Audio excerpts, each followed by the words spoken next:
Trust me, you buy it once, but cook with it for a lifetime.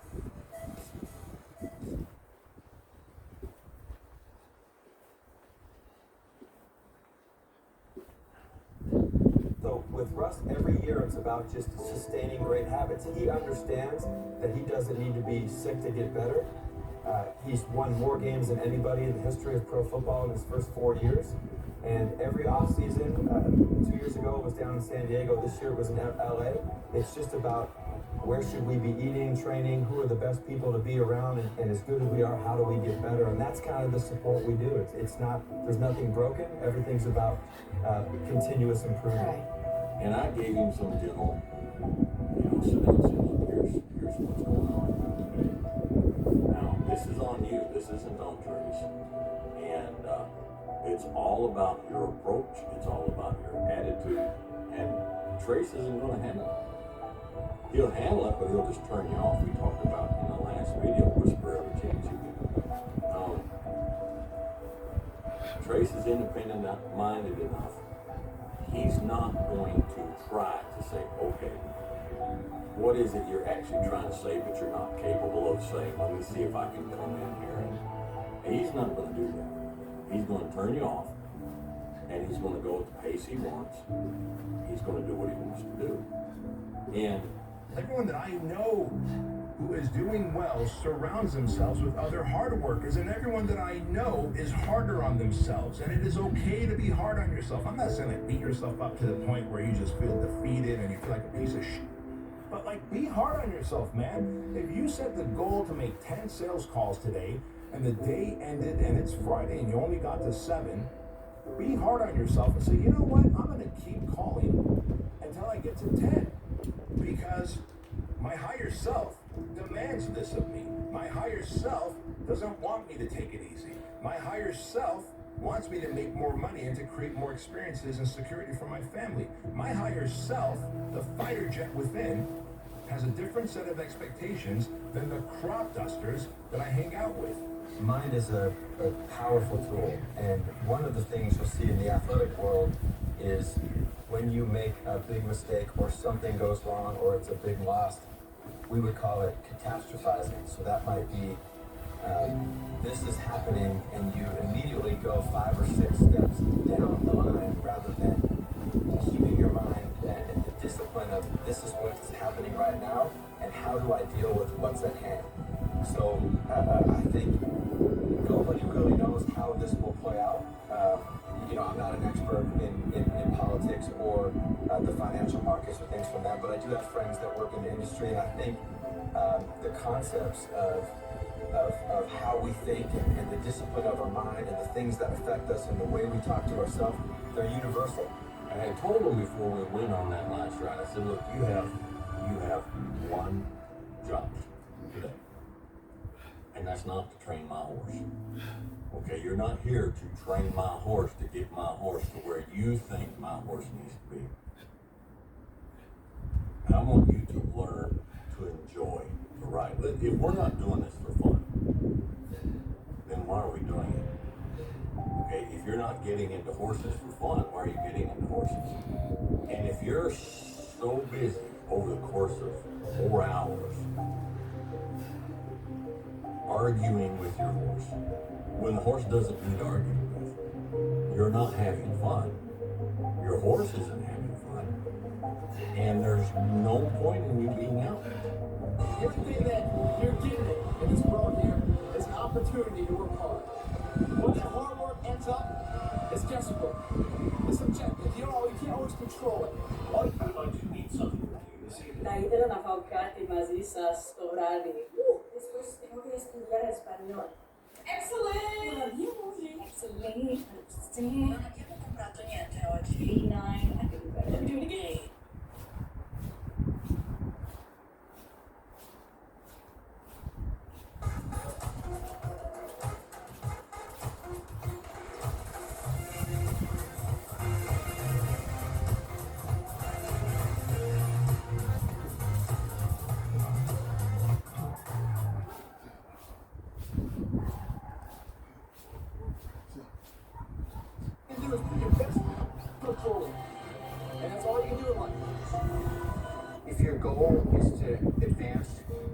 your aptitude, which should be your, like, it should be focus on your aptitude and focus on your freedom and happiness, which are directly correlated. Because if you're doing something you're really good at, no one really cares what you wear to work. I don't know why you do what you do. What is your motive for action? What is it that drives you in your life today? Not 10 years ago, or are you running the same pattern?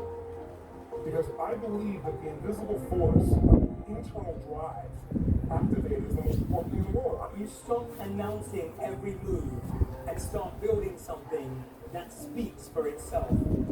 Disappearing means doing the work. It means doing the work in the dark. It means building in private what you don't need to prove in public. I do think that one great thing about Silicon Valley is that failure is not a big stigma. So it's like if you try hard and it doesn't work out, that's okay. Like you can learn from that and do another company, and it's not a big deal. And I think. But if you go to the gym, you get a pump. You go, hey, if I keep doing this for 6 months, this is when I look like flat in a little while. And I think that it's such an underspoken about dynamic of training. I really think that is one of the biggest feedback loop mechanisms of why I have that. I think you have to take care a little bit of your body, but without obsession. If you start today, you're gonna have benefits in the future. Doesn't matter the time. What is important is what you want to achieve. If you don't have a goal or something you're working to in your life, it feels like your life has no meaning. In a sense, there's like the idea of that gap between like the man you know you can be versus the man you are. And it's almost like the meaning you find in life is in the journey between those two. If other people are putting in 40-hour work weeks, 100-hour work weeks, then even if you're doing the same thing, you know that in 1 year you will achieve what they achieve. You will achieve in 4 months what it takes them a year to achieve. They trained while no one was watching. They built without broadcasting. They worked in silence so they could rise without noise. So, whilst everyone is putting pressure on visibility, feel comfortable becoming invisible. So you take the problem and you narrow it until they'll face it. And then they face it. Then what happens? They get more competent. That's what happens. And then they get better at facing all problems. So they don't just learn how to deal with that specific problem. They learn a lesson that generalizes across problems. They get braver. Some of the most crazy, tough, intense, strong, brutally tough to the point that you can't do anything to stop them are those that on the outside are so impressive. Some of the most impressive people I've ever met. Because deep down inside, there's one thing they don't capitalize. Let me tell you what that is. Again, willpower. He said that courage or bravery, I think, is actually what he was talking about. It's an emotion you can't fake. If you fake bravery when you're terrified, that is bravery. And I kind of feel like motivation is the same thing. If you do the thing when you're feeling unmotivated, that is motivation. That's it. But the argument's wrong. It's that you're not walking the way I'm walking. Because my walk is in the path to success. Where you're wrong is the path of forgotten soul. That's that dash, building gods. It's all about what you do in the dash of life. It's a metaphor. Apparently, I can just tell AI what I want and it builds it for free. Hi, my name is Mia and I've been creating software for over a year and literally launched 3 apps. But I just found out that Replit made fast mode and it's like they regularly check this out. I tell it what I want, it finds the right file, it makes the changes fast. And by fast, I'm talking seconds. And guys, this is all completely free right now.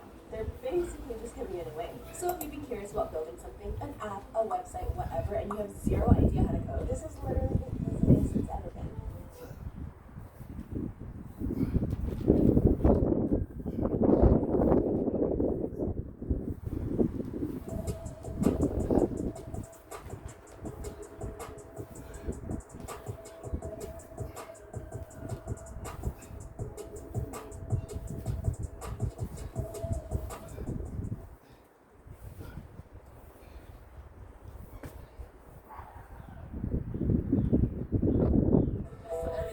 Nietzsche said, I know of no better life purpose than to perish attempting the great and impossible.